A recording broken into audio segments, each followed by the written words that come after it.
आरक्षण के मुद्दे पर देश भर में खूब बवाल मचा हुआ है। एक के बाद एक करके कई सारे बयान सामने आ रहे हैं और इन बयानों की प्रतिक्रियाएं भी दिखाई दे रही है। अगर हम बिहार के संदर्भ में बात करें तो बिहार में नीतीश कुमार ने जाति आधारित गणना करवाई और उसके बाद जातीय आंकड़े के आधार पर बिहार में आरक्षण के दायरे को बढ़ाकर 50 से 65% कर दिया।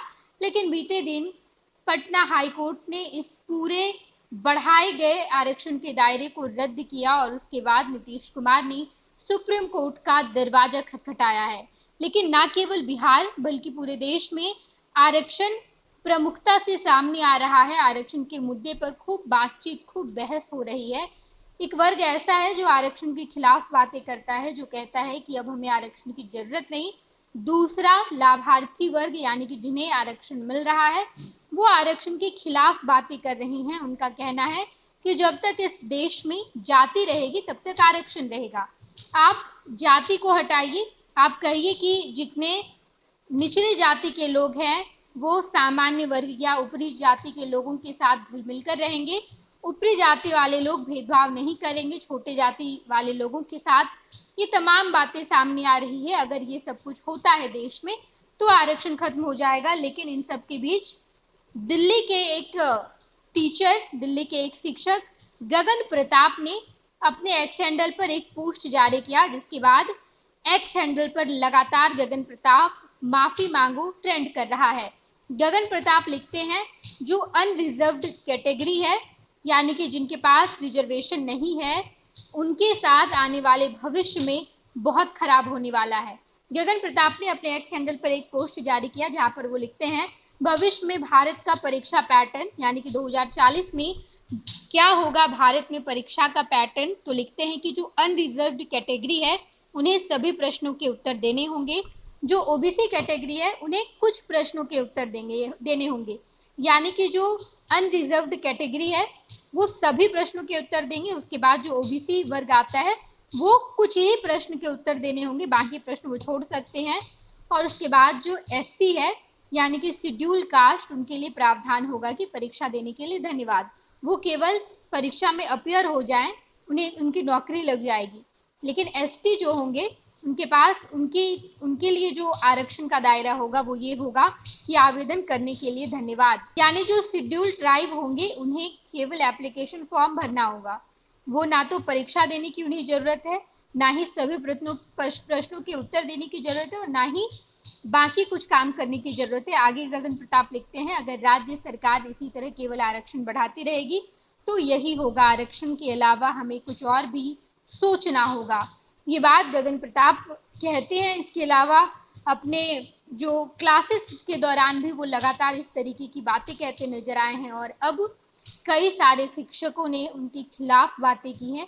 एक्स हैंडल पर लगातार ये पोस्ट ट्रेंड कर रहा है और एक्स हैंडल पर एससी एसटी ओबीसी के साथ साथ गगन प्रताप माफी मांगो ट्रेंड कर रहा है। कई सारे लोगों ने लिखा है कि गगन प्रताप को क्या दिक्कत है, गगन प्रताप तो एसी में रहते हैं, कई सारे होटलों में वो रहते हैं, महंगी गाड़ियों में घूमते हैं, उन्हें आरक्षण से ना तो मतलब है ना उन्हें आरक्षण पर टिप्पणी करनी चाहिए।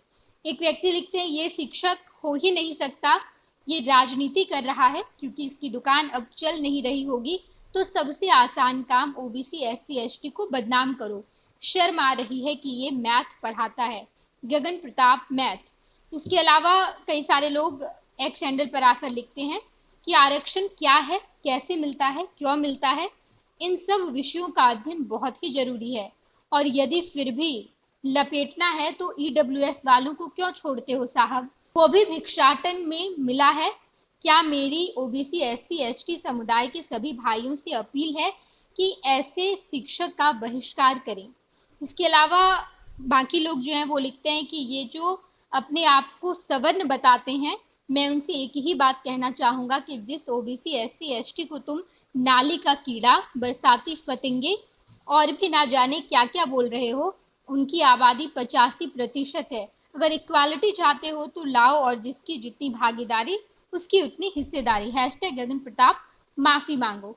इसके अलावा कई सारे लोगों ने लिखा है, गगन प्रताप आपको एक शिक्षक होने के नाते ओबीसी एससी एसटी से इतनी नफरत क्यों है, ईडब्ल्यूएस लिखने की हिम्मत क्यों नहीं हुई। अधिकांश परीक्षा में ईडब्ल्यूएस का कट ऑफ शेड्यूल कास्ट से भी कम जाता है। इस पर क्या कहेंगे आप? आगे लोगों ने लिखा है कि सरकार बहाली निकालती है जो कि कुल संख्या 100 है, जिसमें 90 जनरल और 7 ओबीसी और 3 SC ST को ये नहीं बोलेंगे, जबकि जनरल जाति की संख्या मात्र 15% है, ओबीसी की 48, SC ST की 37। अतः जनरल जाति को आरक्षण है, अकेले 90% सीट लेके बैठा और भी चाहिए। कितना जलन है ओबीसी SC और ST से। इस तरीके की तमाम पोस्ट एक्स हैंडल पर लिखे जा रहे हैं और उसके बाद गगन प्रताप से माफी मांगी जा रही है कि गगन प्रताप, अगर आपको आरक्षण पर बोलना ही था तो आपने EWS को क्यों छोड़ दिया? ओबीसी SC ST के बारे में तो आपने लिखा है, लेकिन EWS के बारे में क्यों नहीं लिखा? क्यों आपको इन तमाम लोगों से जलन होती है? या फिर अगर आरक्षण भिक्षा में ही मिला है तो EWS को भी मिला है, उनके बारे में भी आपको दर्शाना चाहिए था। 26 वर्षों में 17,000 से अधिक डॉक्टर बना चुका बिहार एवं झारखंड के छात्रों एवं अभिभावकों के बीच सर्वाधिक विश्वसनीय एवं लोकप्रिय संस्थान गोल, नेशंस लीडिंग इंस्टीट्यूट। हमारा विश्वास गोल के साथ।